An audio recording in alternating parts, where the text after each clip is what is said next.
सेना के गुंडों को चंद्रशेखर आजाद का खुला अल्टीमेटम, उसी जगह उसी समय होगी बाराबंकी की रैली, जो करना है कर लो। चंद्रशेखर आजाद की चेतावनी के बाद बिल में घुसे सारे गुंडे। जो नेता जेल से नहीं डरा, जिसने रासुका झेला, जो गोली से नहीं घबराया, करड़ी सेना वाले सोच रहे थे कि वो नेता इनकी गीदड़ भभकियों से डर जाएगा। चंद्रशेखर आजाद ने एक बार फिर साफ कर दिया है कि वो न झुकेंगे और न रुकेंगे। जिसके बस में जो हो वो करके देख ले, क्योंकि करणी सेना का एक नेता बोल रहा था कि बाराबंकी में रैली नहीं करने देगा, उन्हें मारने की धमकी दे रहा था। तो सुन ले चंद्रशेखर आजाद का जवाब, रैली उसी समय और उसी जगह होगी, जो उखाड़ना है उखाड़ लेना।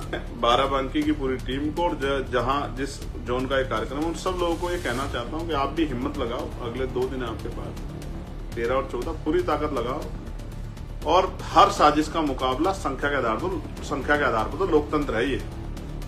जिनके पास सर होते हैं वही नेता होता है, जिनके पास सर होते हैं उन्हीं के पास शक्ति होती है, उन्हीं की सुनवाई होती है, उन्हीं को आगे बढ़ने का मौका मिलता है। अभी तक तो आपका एक भाई घर भी रहता है, उससे भी आग्रह करना कि चलो भाई साहब की जयंती मनाएंगे और भाई आ रहे हैं तो उनको जो है ताकत भी देंगे।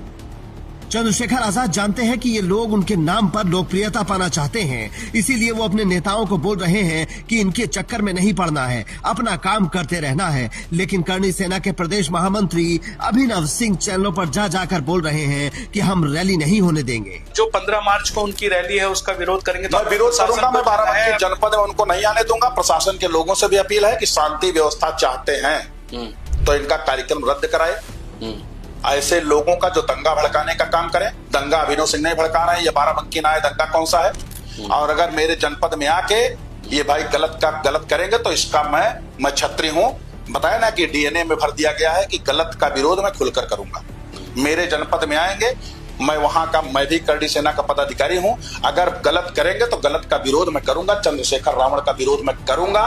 आप मुझे रोक सकते हैं, मेरे लोगों को नहीं रोक सकते हैं। यदि कोई घटना होती है तो इसका जिम्मेदार बाराबंकी प्रशासन होगा। करणी सेना वाले चाहे कुछ भी कहें, लेकिन भीम आर्मी ने अपनी पूरी तैयारी की है। इस बार तो 3 दिन पहले परमिशन भी मिल गई है। अभिनव सिंह, तुम भी इस कागज को गौर से देख लो, क्योंकि चंद्रशेखर आजाद के सिपाही संविधान से चलते हैं और ऐसा ही संदेश चंद्रशेखर आजाद अपने नेताओं को देते हैं, वरना तुम्हारा क्या होता अच्छे से जानते हो। हमारे साथियों को उस तरह से जानबूझ के उस तरह का माहौल खराब करने के लिए उकसाने का काम कर रहे हैं। मैं अपने साथियों से कहूंगा, हम लोग संवैधानिक व्यवस्था को मानने वाले लोग हैं, हमें किसी के उकसाव में नहीं आना चाहिए और किस तरह की टिप्पणी नहीं करनी चाहिए। देश में लोकतांत्रिक व्यवस्था है, संविधान से ये देश चल रहा है, हमें संविधान पे पूर्ण रूप से भरोसा है, तो हमें संवैधानिक दृष्टिकोण से आगे बढ़ना चाहिए। और देखिए, जब से मैंने यूजीसी के फेवर में, यूजीसी की जो गाइडलाइन आई थी, मोर्चा लिया था, मैं अकेला आदमी था लेने वाला, तब से एक बहुत शानदार मुहिम मेरे खिलाफ चलाई जा रही है। इससे मुझे कोई फर्क नहीं पड़ता। मैं राजनीति जो है व्यक्तिगत तौर पे कह रहा हूं, मैं का प्रयोग करते हुए, कि हमारा जो दल है और मैं स्वयं भी, हम राजनीति ही देश के कमजोर वर्गों के लिए कर रहे हैं, उनके अधिकारों को दिलाने के लिए कर रहे हैं, उनके आने वाली पीढ़ियों को, वर्तमान को, और जो भविष्य है वो कैसे सुरक्षित हो, उनके अधिकार कैसे बचे, इसीलिए हम लोग राजनीति कर रहे हैं। इस बात से कोई फर्क नहीं पड़ता कि हमारे विरोध में कौन है। जब हम अपने लोगों के लिए काम करेंगे, SC, ST, OBC माइनॉरिटी के लिए काम करेंगे, दलित, पिछड़े, आदिवासियों, मुसलमानों के लिए काम करेंगे, सिख, जैन, बौद्ध, ईसाइयों के लिए काम करेंगे, तो ये बहुत सारे लोगों को अच्छा नहीं लगेगा। चंद्रशेखर आजाद भले ही अपने लोगों को संविधान की मर्यादा में रहने की बातें कर रहे हों, लेकिन सामने वाले ऐसा नहीं करते। वो खुलकर कह रहे हैं कि चंद्रशेखर आजाद यहाँ से अपने पैरों पर वापस नहीं जाएगा। लेकिन सवाल ये है कि लगातार धमकियां मिलने के बाद भी पुलिस आखिर चंद्रशेखर आजाद की सुरक्षा को लेकर सीरियस क्यों नहीं है।